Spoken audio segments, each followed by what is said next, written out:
1942, so I'm 51. I was just saying to Keith, I'm not looking as if I'm 51, but I mean, even 4 years ago, I never looked at my age. But I'm looking every bit of 51 now. Yeah.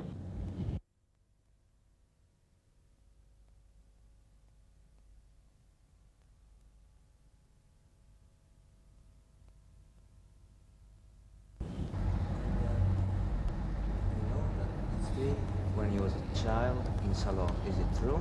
In where? In Salò, in the north of Italy? Well, I'm saying yes. I mean, I was in Maggiore. My father witnessed all sorts of bits and pieces at the end of the occupation of Italy, like the Argentine caves, the massacre there, and was actually used as a witness at the trial of the German man in Venice in about 1947-48. So I was brought up with those sort of images, you know, that moment of Italy. You know, when Rome had no cars, just bicycles. And there were no one in Rome in those days except priests.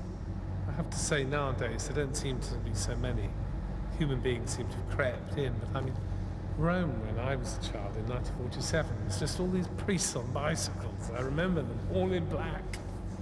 And my father used to be very rude about them. I wasn't exactly brought up as a very good Catholic. And he went and he got a rosary from the Pope. And he refused to kiss the Pope's hand. I remember this as a bit of a scandal. He shook it.